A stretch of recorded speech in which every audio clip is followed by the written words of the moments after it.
సతీ ఈ పదం వినగానే మనకి ఏం గుర్తొస్తుంది? భర్త చితిలో దూకే భార్య, ఒక భయంకరమైన ఆచారం కదా? కాని మనకు స్కూల్లో చెప్పిన ఈ కథ చాలా వరకు పాశ్చాత్యులు మనల్ని నమ్మించిన ఒక ప్రచారం మాత్రమే. అది మన సనాతన ధర్మంలో ఎప్పుడూ ఒక ముఖ్య భాగం కాదు. మరి అసలు నిజమేంటి? ఈరోజు ఆ కథల వెనుకున్న అసలు చరిత్రను తవ్వితీద్దాం. ఒక్క నిమిషం ఆలోచించండి. ఒకవేళ సతీ అనేది నిజంగా హిందూ ధర్మంలో ఒక తప్పనిసరి నియమమైతే, మరి మన పురాణాల్లో, చరిత్రలో ఉన్న గొప్ప గొప్ప వితంతువులు దీన్ని ఎందుకు పాటించలేదు? ఈ ప్రశ్న చాలా సింపుల్గా అనిపించొచ్చు, కానీ దీనిలోనే అసలు సమాధానం దాగి ఉంది. ఈ ప్రశ్నతోనే మన విశ్లేషణ మొదలుపెడదాం. ఈ పేర్లు చూడండి: కౌసల్య, కుంతి, రాణి లక్ష్మీబాయి, అహల్యాబాయి హోల్కర్. వీళ్లు కేవలం వితంతువులు కాదు, భర్తలు చనిపోయాక కుంగిపోలేదు, గరం రాజ్యాలను పాలించారు, ప్రజలను నడిపించారు, యుద్ధాలు చేశారు. ఇదొక్కటి చాలుగదా సతీ అనేది ఎప్పుడూ తప్పనిసరి ఆచారం కాదని అర్థం చేసుకోడానికి. సరే, మరి ఇది తప్పనిసరి కాకపోతే అసలు ఈ ఆచారం ఎక్కడినుంచి పుట్టుకొచ్చింది? ఎందుకంటే మన వేదాల్లోగాని, ఉపనిషత్తుల్లోగాని, చివరికి రామాయణం, మహాభారతంలో కూడా దీని ప్రస్తావనే లేదు. మరి దీని మూలం ఎక్కడుంది?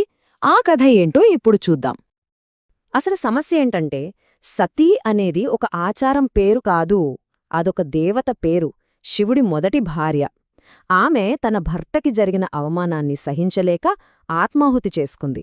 అది భక్తితో, ప్రేమతో చేసిన పని, అంతేకాని వితంతువులందరూ పాటించాల్సిన రూల్ కాదు. చూడండి, ఒక దైవిక కథ కాలక్రమేణా ఎలా మారిపోయిందో. మొదట అది సతీదేవి కథ.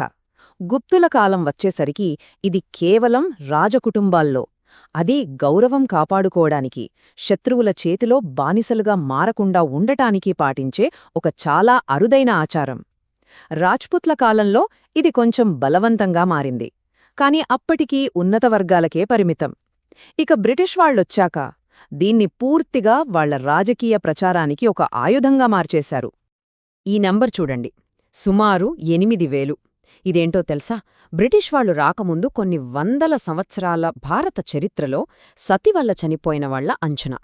కోట్ల జనాభా ఉన్న దేశంలో కొన్ని శతాబ్దాల కాలంలో కేవలం 8,000 అంటే ఈ ఆచారం ఎంత అరుదుగా ఉండేదో మనమే ఊహించుకోవచ్చు. ఇక్కడే అసలు ట్విస్టుంది. బ్రిటిష్ పాలనలో రికార్డైన సతి కేసుల్లో ఏకంగా 90% ఒక్క బెంగాల్లోనే జరిగాయి. మిగిలిన భారతదేశం మొత్తం కలిపి కేవలం 10%. అంటే ఇది దేశమంతటా ఉన్న సమస్య కాదు, ఒకే ప్రాంతంలో ఒకే సమయంలో ఎందుకిలా జరిగింది? దీని వెనుక బ్రిటిష్ వాళ్ల పాత్ర ఏంటి అనేది చాలా పెద్ద ప్రశ్న. సరే, ఒక్క నిమిషం మనం దీన్ని కేవలం భారతదేశానికే పరిమితం చేసి చూడొద్దు. ప్రపంచవ్యాప్తంగా ఆ కాలంలో మహిళలపై ఎలాంటి హింస జరిగేదో చూస్తే మనకొక కొత్త కోణం అర్థమవుతుంది. ఒకవైపు కొన్ని వందలేళ్లలో 8,000 సతీ మరణాలు, దీని మనం అనాగరికమంటాం, సరే. కాని అదే సమయంలో ఐరోపాలో ఏం జరిగిందో తెలుసా? మంత్రగత్తెల వేట పేరుతో 12 లక్షల నుంచి 80 లక్షల మంది మహిళల్ని, పిల్లల్ని సజీవ దహనం చేశారు. ఇప్పుడు చెప్పండి, ఏది పెద్ద అనాగరికత? చరిత్రనెప్పుడూ పోల్చి చూడాలి. ఇది ఒక్కటే కాదు, పురాతన రోమ్లో తండ్రికి తన భార్యనైనా కూతుర్నైనా చంపే హక్కు చట్టబద్ధంగా ఉండేది. చివరికి 19వ శతాబ్దం వరకు, అంటే మొన్నటి వరకు బ్రిటన్లో భర్తలు తమ భార్యలను మార్కెట్లో పశువుల్లా అమ్మేవాళ్లు. ఇవన్నీ పక్కనబెట్టి కేవలం సతిని మాత్రమే భూతద్దంలో చూపించారు. మరి ఇంత అరుదుగా జరిగే ఈ ఆచారాన్ని బ్రిటిష్ వాళ్లు ఎందుకంత పెద్ద ఇష్యూ చేశారు? ఎందుకు దాన్ని వాళ్ల ప్రచారానికి వాడుకున్నారు? దాని వెనుక ఉన్నది కేవలం మానవత్వం కాదు, పక్కా రాజకీయ, ఆర్థిక ప్రయోజనాలు. అవేంటో ఇప్పుడు చూద్దాం. వాళ్ళ ప్లాన్ చాలా సింపుల్, 4 స్టెప్స్. ఫస్ట్, చాలా అరుదుగా జరిగే ఒక ఆచారాన్ని పట్టుకోవడం. సెకండ్, దాన్ని భూతద్దంలో చూపిస్తూ మొత్తం భారత సంస్కృతే అనాగరికమని ముద్రవేయడం. థర్డ్, మేమే మీ రక్షకులం, మేమిమ్మల్ని బాగుచేయడానికొచ్చామని చెప్పడం. ఇక ఫైనల్గా 4th స్టెప్, ఆ రక్షణ పేరుతో వితంతువుల ఆస్తుల్ని కొట్టేయడం. సింపుల్. ఇక్కడే ఉంది అసలు లాభం. వాళ్లొక వితంతువుని కాపాడిన తర్వాత పరిపాలన, పన్నుల పేరు చెప్పి ఆమె భర్త ఆస్తినంతా లాక్కొనేవాళ్లు.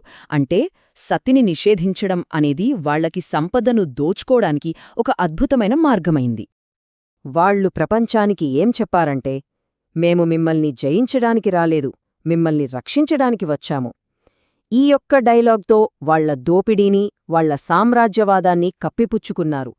లండన్ పేపర్లల్లో ఇదే రాశారు, ప్రపంచాన్ని ఇదే నమ్మించారు. సరే, ఇప్పటిదాకా వాళ్లు చెప్పిన కథ విన్నాం.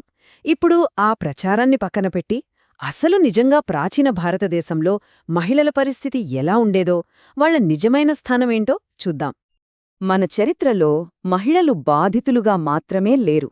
వాళ్లు పండితులు, గార్గి, మైత్రేయి లాంటి తత్వవేత్తలు, రాణి లక్ష్మీబాయి లాంటి యోధురాలు, వేద మంత్రాల్ని స్వయంగా రచించిన కవయిత్రులు, రాజసభల్లో వాదోపవాదాలు చేసిన మేధావులు, చివరికి శక్తికి మూలం స్త్రీ అని నమ్మి దుర్గాదేవిగా పూజించే సంస్కృతి మనది. మరి ఈ నిజాలన్నీ మరుగున పడిపోయి ఆ తప్పుడు కథనం ఎలా ప్రాచుర్యంలోకి వచ్చింది? దానికి కారణం విలియం జోన్స్, మ్యాక్స్ ముల్లర్ లాంటి వలసవాద పండితులు. వాళ్లు మన ప్రాచీన గ్రంథాలని అనువదించేటప్పుడు తమకు అనుకూలంగా, తమ వలసవాద భావజాలానికి తగ్గట్టుగా మార్చేసి రాశారు. ఆ తప్పుడు అనువాదాలే మనల్ని చాలా కాలం వెంటాడాయి. చివరిగా ఒక్క విషయం, ఇది కేవలం సతి గురించిన విశ్లేషణ కాదు. మనకు ఏ చరిత్రను చెబుతున్నారు, ఏ చరిత్రను దాచిపెడుతున్నారు, మనకు స్కూల్లో నేర్పించిన కథల వెనుక ఉన్న నిజానిజాలను మనం ఎంతవరకు ప్రశ్నిస్తున్నాము? ఈ ప్రశ్నతోనే ఈ విశ్లేషణను ముగిస్తున్నాను. ఆలోచించండి.